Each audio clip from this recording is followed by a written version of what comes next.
Hello guys, this is Richard with TV and welcome back to my channel.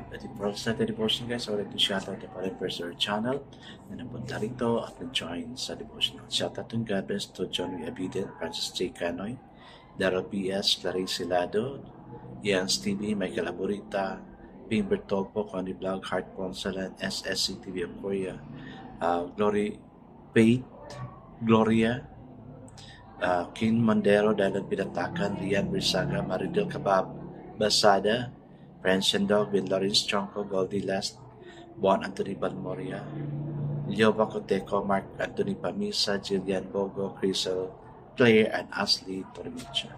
Shout out na rin sa mga hindi nakisabay na manood sa devotional, but still napunta pa rin dito para manood at makinig sa devotional. God bless us all, guys.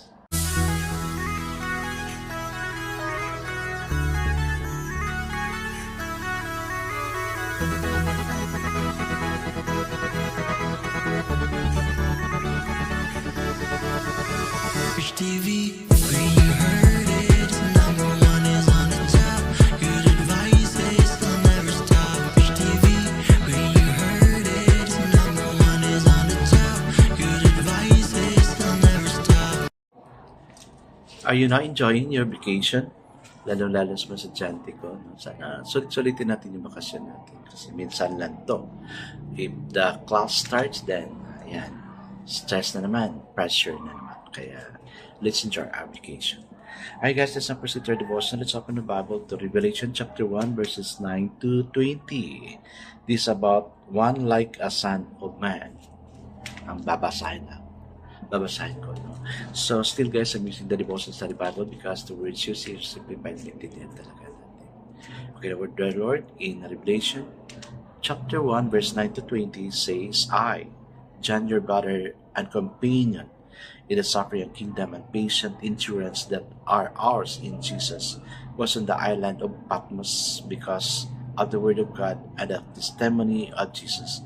On the Lord's day, I was in the Spirit, and I heard behind me a loud voice like a trumpet, which said, Write on a scroll what you see and send it to the seven churches, to Ephesus, Smyrna, Pergamum, Thyatira, Sardis, Philadelphia, and Laodicea.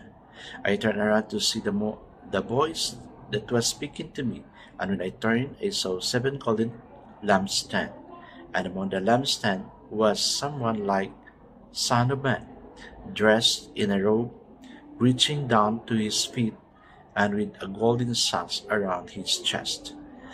His head and hair were white like wool, as white as snow, and his eyes were like blazing fire.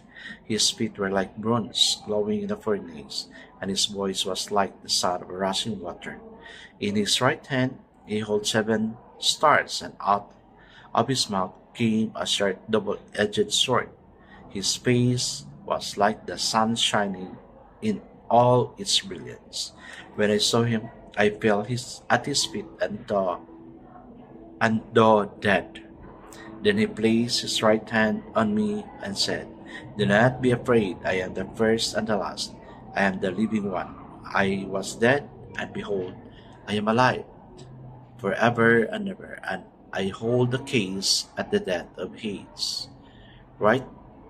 Therefore, that what you have seen, what is now and what will take place later. Okay, last verse.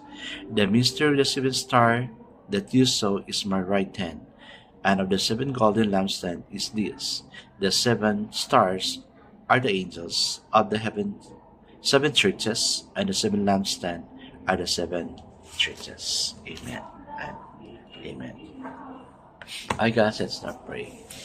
Father, napaka-privilege naman ni John, narinig ka niya, nakita ka niya, but in not an ordinary way, O God, but through amazing ways, O Lord God. Imagine, you're blazing like fire. The words, when you speak, swords will come out. But thank you that the privilege John has, O Lord God, would not make him afraid, but instead, na challenge siya to accept your words.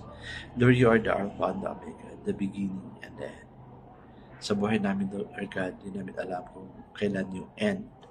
But one thing for sure, our life is in you. We are at your hand. You hold our future.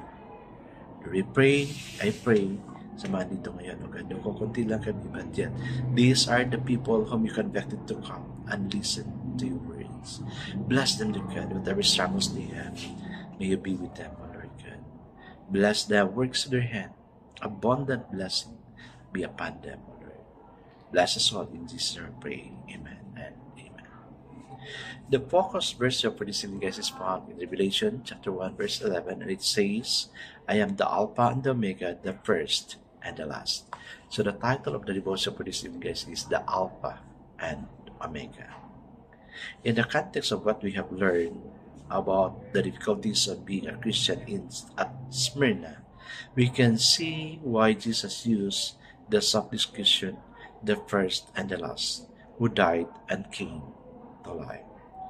Only one who was Lord of history could help the Christians at Smyrna.